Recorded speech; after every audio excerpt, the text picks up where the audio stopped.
Hai, salam sejahtera. Kali ni saya nak fokuskan kepada video mengenai mapping sebab saya dapati ramai terutamanya orang baru asas kepada mapping. Saya dah cerita mapping sampai ke langit, dia masih lagi kat tanah kan. Maksudnya ialah ada benda yang saya perlu tekankan balik lah. Terima kasih juga sebenarnya pasal you sentiasa remind kita untuk balik pada core, pada akar punca kita di mana kita kena faham konsep asas kita. Dan mapping ni banyak jenis mapping kan. Dan mapping asas kita menggunakan CDS asas iaitu candlestick trend, candlestick continuation dan saya ada cerita banyak gila strategi mapping termasuk saya akan perkenalkan mapping risk reward sebenarnya.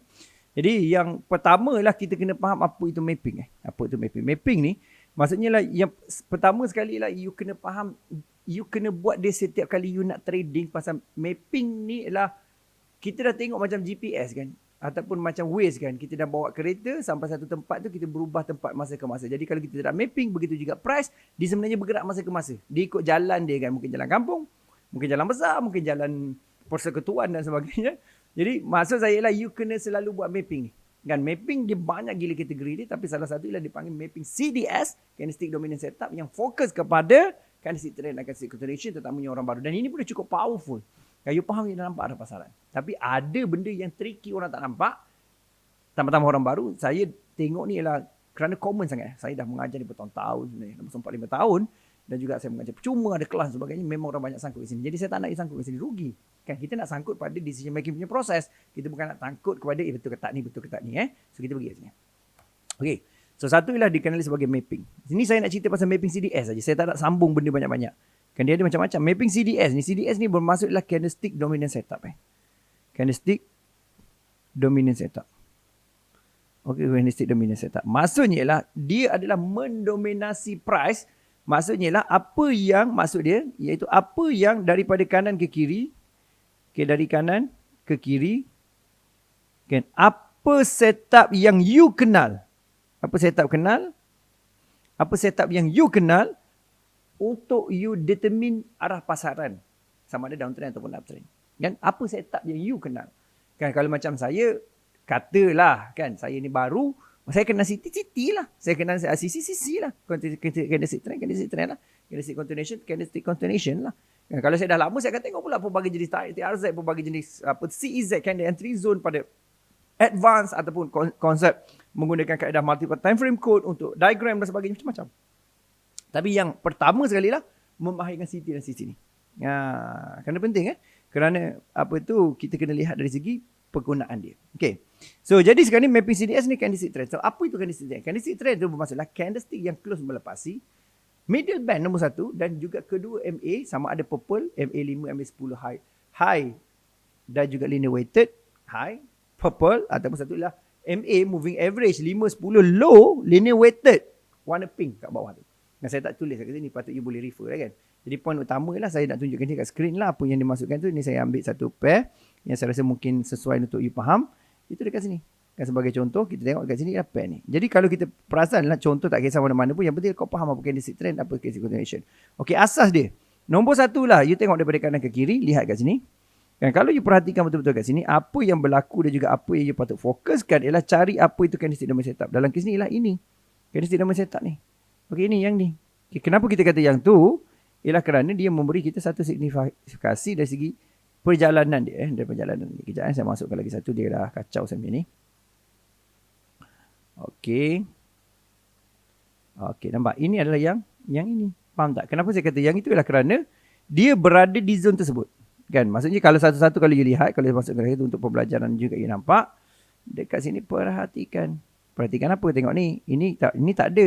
Ini tak ada apa sebab tak ada ciri dia. Ni bukan yang saya cakap tadi melepasi middle band dan kedua MA tak ada, ni tak ada, ni semua sideway. Ini yang ada. Faham tak? Jadi inilah candlestick trend, faham tak? Kalau dia keluar daripada BB di candlestick continuation, dia sama je, cuma MA tu keluar ke tidak? Apa tu BB tu di luar tak tidak? Kan? Maksudnya candlestick tu di luar BB ke tidak? Kan adakah candlestick tu di luar BB bermaksud itulah candlestick continuation dan BB tu mesti condong. Jadi ni back to basic, bukan nak ajar back to basic ni. Nak ajar at least revise sikit. Takutnya keliru. Kalau orang baru please pergi tengok apa itu candlestick continuation, candlestick trend. Okay. So sekarang ni kita nak buat mapping. So mapping ialah proses, tujuan ialah untuk mengawal risiko sebenarnya. Untuk mengetahui arah pasaran secara major, minor dan volatility dan macam mana untuk tahu mengawal risiko. Kan saya tak nak sebut apa major minor tu Sebab kita ada konsep break retest sebagainya. Tapi itu yang saya nak bagi faham. Dan tu video akan datang saya beritahu nak faham apa je ketika mapping. Dan apakah yang kesilapan yang biasa orang lakukan dalam mapping? Asas. Kan? Banyak tapi saya pilih satu. Okay, tengok kat sini. Tengok pada monthly. Monthly kita lakukan mapping. Macam mana? Tuan-tuan. Macam mana? Kita kena cari arah. Okay, tengok kat sini. Satu, kalau you perhatikan, dia ni tak boleh ambil. Kerana dia bukan close brush di atas ataupun di bawah. Yang ni lah mapping kita, betul tak? Ini adalah candlestick apa ni? Candlestick continuation. Faham tak? Sebab dia close di luar ni. Pedulikan MA keluar tak keluar ni. Kadang orang tak pandai ni, dia sibuk nak pergi kepada syllabus MA keluar tak keluar ataupun TAZ apa sebagainya kan. So kita pergi kat sini. Pergi sini dan kita faham ini adalah ni. Jadi maksudnya apa saya buat lah. Saya tahu itu adalah tempat dia. Jadi saya tandakan dia punya entry zone. Entry zone kat mana? Di sini tu. Tuan-tuan, puan-puan, kat sini. Adik-adik, tengok sini. So maksudnya, satulah dekat sini dan juga kita tengok di bawah ni. Jadi maksudnya saya akan tanda di dua ni. Dua antara dua ni. Kalau yang ni dua besar, besar lah. Kalau dia kecil macam ni, kecil lah. Jadi pada sama juga maksudnya ialah you ikut dua ni jarak tu maksud jarak SEZ 1 ataupun MA berlawanan. Lepas tu you you cari dua jarak 2 CS macam ni, jangan ambil satu je, ambil dua pasal takut terperangkap. So, macam mana macam ni, ambilkan yang atas ni saya pakai tab lah okay, satu saya buat macam ni dan saya ambil letakkan jarak ni, nampak ni saya lebihkan sikit, mesti lebihkan sikit kerana takut kita lihat time frame kecil tu rupanya menunjukkan arah lain. Kan kita ingat dia naik rupanya turun. Contoh ni tak contoh. So dalam kes ni you boleh perasan ialah saya menggunakan konsep ini kan. Dua, faham ni Saya rasa you suppose faham lah benda ni jelas Okey, dekat weekly nampak. Dekat weekly antara benda saya nak nampak ialah mana tempat dia kan. So bila you tengok jarak dia dekat situ, cuba you perasan tak ke gila tu. Itu adalah tengah buy. Tengok kat sini pula sell. Macam mana tak terperangkap tu. Kan. Jadi kalau kita tengok jarak dengan betul-betul sebenarnya penurunan yang sebelum ni ini yang selalu terperangkap ni nampak Kita tahu, ni adalah candlestick trend. Kononnya lah kan. Lepas tu yang ni tak lah sebab tak keluar BB. Tapi di bawah middle band. Tapi dalam ni lah dia dah masuk range SEZ 1 pada monthly. Kita kan konteks kita lah always respect bigger time frame. Bila kita kata konteks kita ialah always respect bigger time frame, bermaksud iaitu kita kena ikut. Dalam kes ni kita tengok weekly. So kena tengok monthly. Kan? Monthly tu pula ialah zone mana? Zone untuk naik. So maksudnya ini adalah zone naik. So sebenarnya candlestick ni adalah candlestick naik. So mana yang paling valid lah mamat ni sebenarnya. Continuation sebenarnya. Jadi saya akan tandakan dekat sini. Ni saya nak bagi tahu you konsep-konsep supaya you boleh learn dan juga tidak melakukan mistake yang minor mistake tapi bagi signifikasi apa itu kerugian yang tinggi. Okey, ni satu.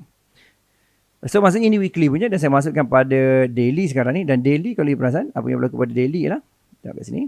Okay, di daily pula Di daily kalau you perhatikan apa yang menguasai dia ialah candlestick apa ni? Candlestick uptrend. So kita bertanda candlestick uptrend. Contoh kita tanda dia. Jadi saya takut you terperangkap itu yang dinamakan CTE tu je lah. Candlestick. Lebihkan sikit lepas tu tengok pada H4. Okay, H4 apa? Kan H4 juga kita nampak naik atas, maksudnya kita boleh tanda pada H4. Kan? Oops, kita tanda pada H4 untuk kita gunakan pada tempat lain.